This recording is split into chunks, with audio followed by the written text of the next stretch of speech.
Yang pertama yaitu merencanakan kelanjutan studi ke jenjang perguruan tinggi. Dengan melanjutkan pendidikan ke perguruan tinggi, tentunya kesempatan memperoleh pekerjaan yang lebih baik akan semakin besar pula. Apalagi saat ini tidak bisa dipungkiri persaingan begitu ketat untuk mencapai pekerjaan.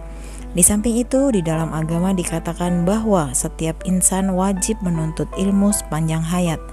Usaha berpikir dan mengoptimalkan fungsi pikir akan mendatangkan pahala yang besar. Kemiskinan sangat beresiko besar kepada kekufuran atau lemahnya dan hilangnya keimanan. Perguruan tinggi yang tepat bukan berarti yang mahal dan terkenal, namun yang sesuai dengan minat, kemampuan akademis, serta kondisi sosial ekonomi, di samping kredibilitas dari perguruan tinggi yang bersangkutan. Ada beberapa hal yang harus diperhatikan untuk menempuh studi lanjutan ke perguruan tinggi. Berikut ini akan dikemukakan berbagai informasi yang harus dipertimbangkan dalam studi lanjutan ke perguruan tinggi, yaitu diantaranya adalah: yang pertama, status dan akreditasi perguruan tinggi. Dilihat dari statusnya, perguruan tinggi dibagi menjadi dua, yaitu perguruan tinggi negeri atau PTN dan perguruan tinggi swasta atau PTS. Perguruan tinggi negeri adalah perguruan tinggi yang dikelola oleh pemerintah, baik di bawah Departemen Pendidikan Nasional maupun di bawah departemen lain milik pemerintah. Perguruan tinggi swasta adalah perguruan tinggi yang dimiliki dan dikelola oleh perseorangan atau kelompok atau yayasan tertentu. Umumnya perguruan tinggi negeri mendapat subsidi dari pemerintah dalam pengelolaan pelaksanaan pendidikan. Lain halnya dengan perguruan tinggi swasta, pembiayaan pengelolaan pelaksanaan pendidikan menjadi tanggung jawab perguruan tinggi yang bersangkutan sepenuhnya. Yang kedua yaitu jalur, jenjang pendidikan, dan bentuk perguruan tinggi. Ada dua jalur pendidikan tinggi di Indonesia, yaitu jalur akademik dan jalur profesional.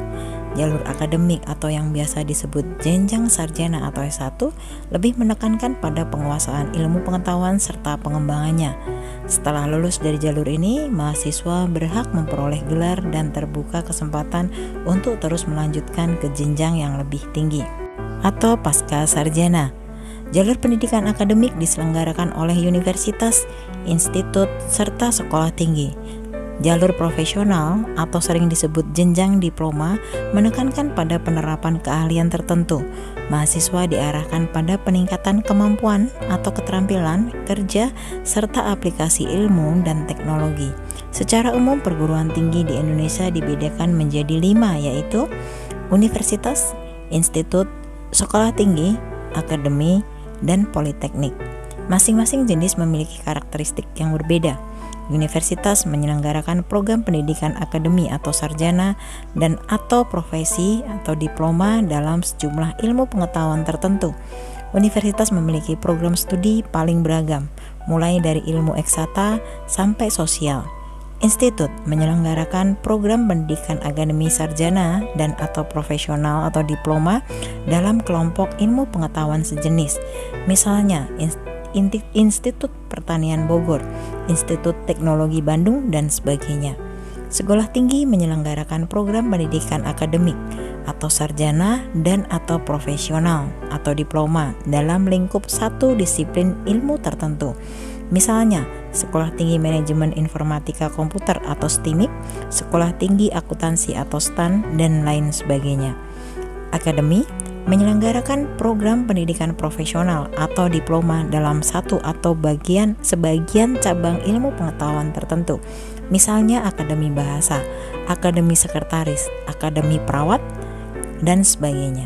Kemudian Politeknik menyelenggarakan program pendidikan profesional atau diploma dalam sejumlah bidang pengetahuan khusus, misalnya Politeknik Elektro, Politeknik Manufaktur, dan sebagainya. Yang ketiga yaitu sistem penerimaan mahasiswa. Setiap perguruan tinggi mempunyai cara tersendiri dalam menjaring mahasiswanya. Secara garis besar, Sistem penerimaan mahasiswa baru di perguruan tinggi negeri dilaksanakan secara non-tes atau penelusuran bakat, minat, dan kemampuan, dan tes atau ujian saringan masuk yang diselenggarakan oleh perguruan tinggi yang bersangkutan. Sistem penerimaan mahasiswa baru secara non-tes dilaksanakan melalui penelusuran bakat, minat, dan kemampuan dari calon mahasiswa. Biasanya perguruan tinggi akan mengirimkan undangan atau edaran tentang penerimaan mahasiswa secara non-tes kepada sekolah menengah atas dengan persyaratan tertentu, antara lain siswa menduduki peringkat 1 hingga 10. Istilah yang dipergunakan oleh setiap perguruan tinggi dalam penerimaan mahasiswa baru secara non-tes berbeda-beda. Ada PMDK, kemudian ada PPKB, ada PSSB, ada PBUD, dan lain sebagainya. Ujian tulis secara mandiri dilaksanakan oleh sebagian besar perguruan tinggi negeri di Indonesia. Kemudian yang keempat, perguruan tinggi kedinasan. Perguruan tinggi kedinasan adalah perguruan tinggi di bawah departemen lain selain Departemen Pendidikan Nasional. Umumnya lulusan perguruan tinggi kedinasan langsung terikat dengan departemen bersangkutan, sehingga banyak yang bisa langsung mendapatkan pekerjaan tanpa harus tes lagi. Keunggulan dari perguruan tinggi kedinasan adalah biaya murah, bahkan ada yang gratis, mendapat uang saku, adanya kepastian kerja atau prospeknya cerah, serta fasilitas lengkap.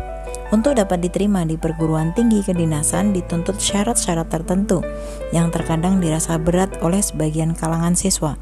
Namun sebenarnya setiap manusia memiliki energi yang tidak terbatas untuk membangun dirinya. Manusia dapat melakukan apa saja yang diinginkannya. Apabila memiliki obsesi untuk sukses, jalan akan terbentang menuju tujuan. Asal memiliki program dan melaksanakannya, tetap membangun kepercayaan diri serta tak lupa mendekatkan diri kepada Allah Subhanahu wa ta'ala. Selanjutnya yang kelima, pertimbangan mendasar yang harus diperhatikan untuk studi lanjutan ke perguruan tinggi. Yang pertama, fokus keinginan primer, yaitu pertimbangan cita-cita primer pasca lulus, seperti apakah kebutuhan ekonomis, hasrat belajar dalam bidang sains murni, atau menjadi budayawan, politikus, pengacara, pengusaha, dan lain sebagainya. Kemudian yang kedua, fokus bakat, apakah teknik, sosial, humaniora, kedokteran, bisnis, agrobisnis, dan lain sebagainya. Kemudian yang ketiga, fokus penjurusan bidang studi, yaitu penentuan jurusan atau bidang studi harus diprioritaskan terlebih dahulu sebelum menentukan perguruan tinggi yang dipilih. Jurusan atau program studi terkait dengan kesuksesan studi dan cita-cita serta bakat yang dimiliki, sedangkan perguruan tinggi cenderung berkaitan dengan pilihan tempat dan kemampuan finansial atau keuangan. Kemudian yang keempat, fokus kemampuan.